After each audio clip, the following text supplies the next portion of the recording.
Bismillahirrahmanirrahim. Assalamualaikum warahmatullahi wabarakatuh.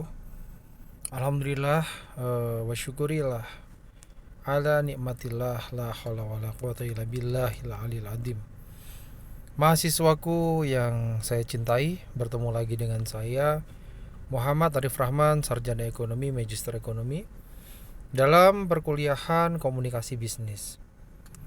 Pada bab kali ini saya akan memberikan gambaran tentang apa itu komunikasi bisnis, yang mana di pertemuan yang minggu lalu setelah kita kontrak kita sudah menggunakan ruang lingkupnya, dan saya harapkan Anda semua sudah mendownload untuk RPS-nya. Komunis artinya bersama dalam bahasa Latin, sedangkan komunikasi bisa diartikan yaitu berbagi informasi, berbagi pengetahuan, memberi gagasan, bertukar pikiran, ataupun mungkin menyampaikan sesuatu hal kepada orang lain dengan aspek yang benar dan tepat. Komunikasi ini terjadi antara manusia dan manusia dengan mesin, ataupun secara manual, ataupun secara gambar, ataupun bisa secara pesan singkat. Klasifikasi komunikasi atau komunikasi kelompok, di mana di sini menjabarkan tentang cara atau etnis cara menyampaikan sesuatu hal agar si penyampai tersebut paham dengan sesuatu hal yang disampaikan. Contoh, saya akan memberikan contoh. Ketika kita mengobrol satu sama lain dengan komunikasi yang baik, yang ramah, yang sopan, pasti keduanya tidak ada yang merasa kurang tepat, tidak ada yang merasa malu, ataupun tidak ada yang merasa marah gitu, jengkel atau emosi. Namun dengan komunikasi yang kurang baik, bisa terjadi kesalahpahaman antara si pemberi informasi dengan si penerima informasi. Nah, komunikasi massa, komunikasi dapat disampaikan secara verbal ataupun non verbal. Tujuan komunikasi sendiri di sini yaitu menyampaikan informasi secara langsung ataupun tidak langsung, verbal ataupun non verbal, kepada target komunikasinya, dan juga memberikan persuasi atau anggapan-anggapan. Dan di sini sifatnya bisa menghibur, bisa mengiklankan produk, bisa, yang jelas bisa membuat si penerima atau si target sendiri ini nyaman dengan informasi yang disampaikan. Unsur komunikasi, unsur-unsur di sini bisa menjadi manusia. Contoh manusia mungkin jika kita memiliki sales, jika sebuah produk kita itu di bawah sales, maka komunikasinya adalah manusia.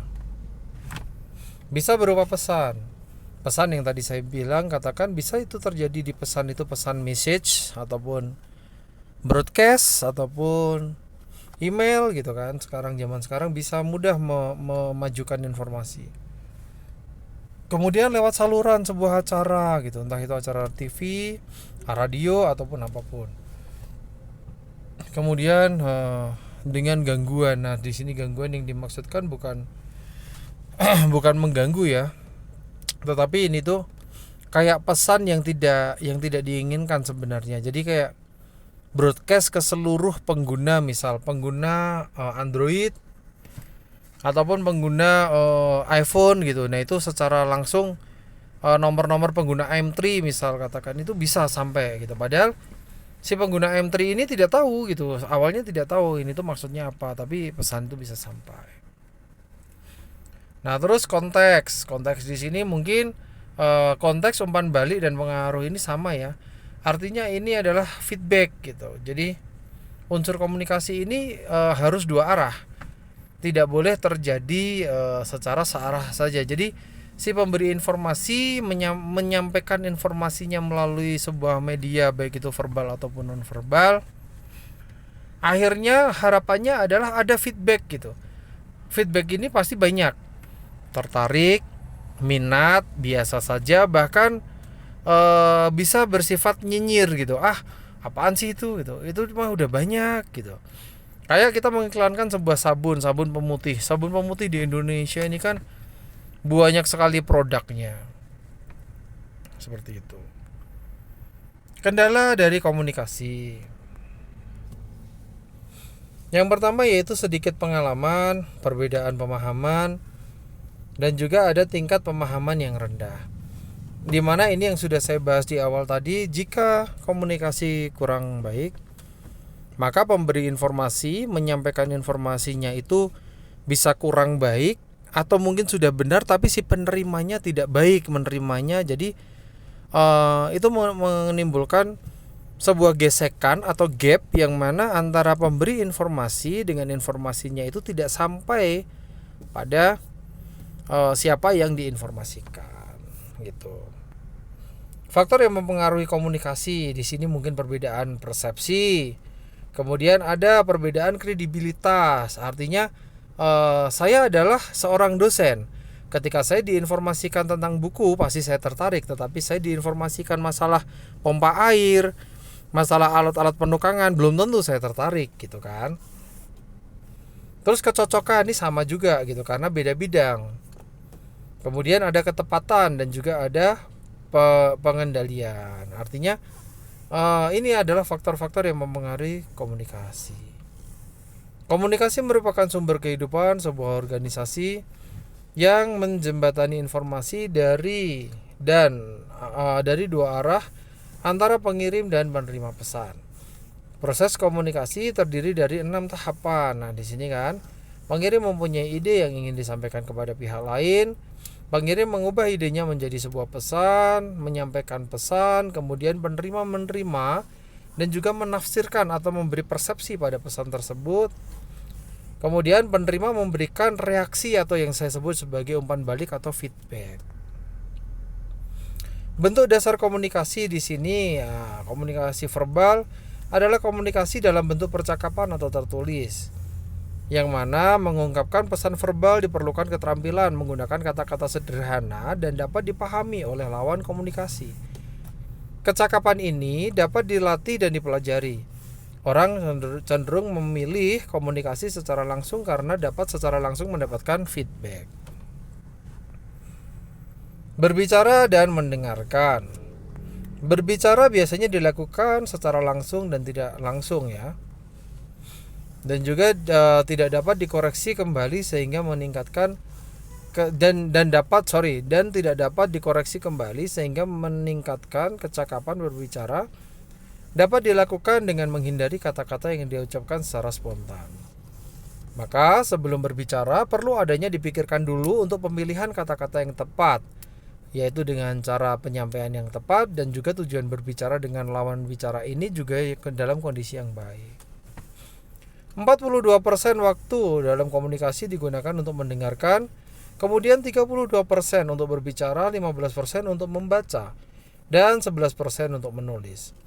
Mendengarkan dapat dilakukan setiap orang, tetapi mendengarkan secara efektif bukan hal yang mudah. Pada umumnya, orang hanya mampu menyerap 25% dari apa yang mereka dengar. Setiap kali orang berbicara atau menyampaikan pesan kepada orang kedua, maka terjadi 4 perbedaan bentuk pesan. Yang mana pesan sebagaimana terdapat dalam pikiran pembicara, pesan sebagaimana yang diucapkan oleh pembicara, yang diterima oleh lawan bicara, dan juga yang diingat oleh pendengar lawan bicara.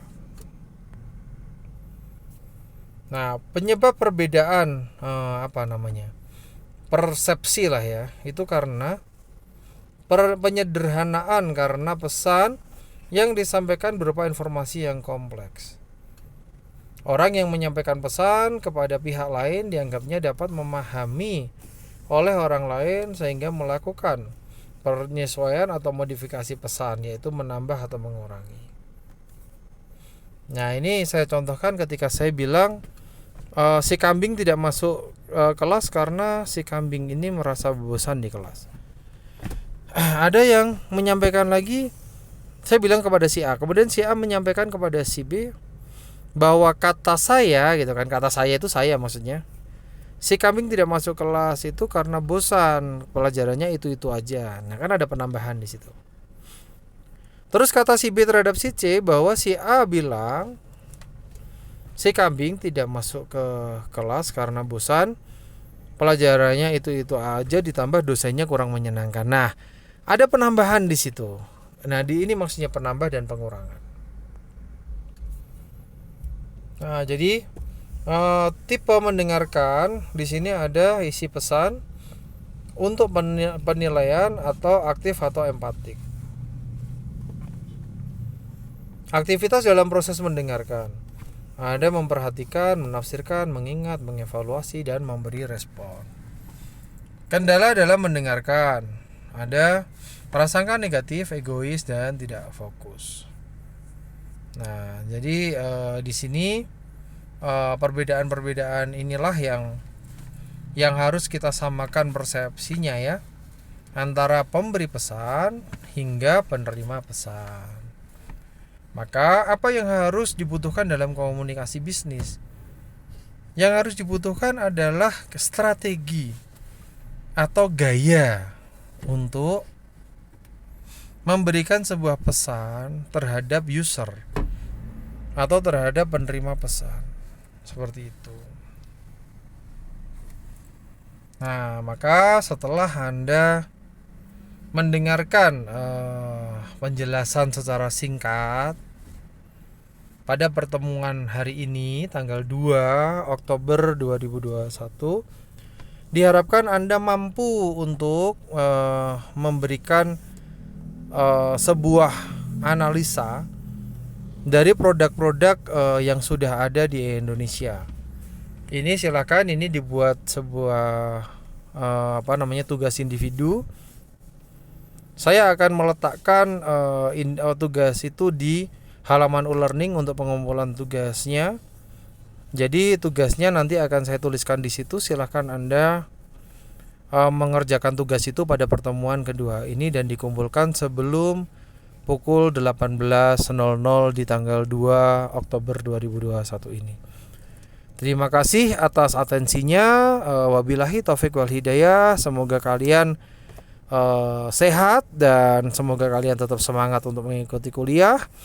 Walaupun kita nggak bisa bertatap muka secara langsung, harapannya e-learning ini atau MOKA yang kalian miliki di Unima itu sebagai modal utama di mana pembelajaran tidak berhenti. Sekali lagi saya ucapkan terima kasih. Saya Muhammad Arif Rahman SEME mengundurkan diri. Wassalamualaikum warahmatullahi wabarakatuh.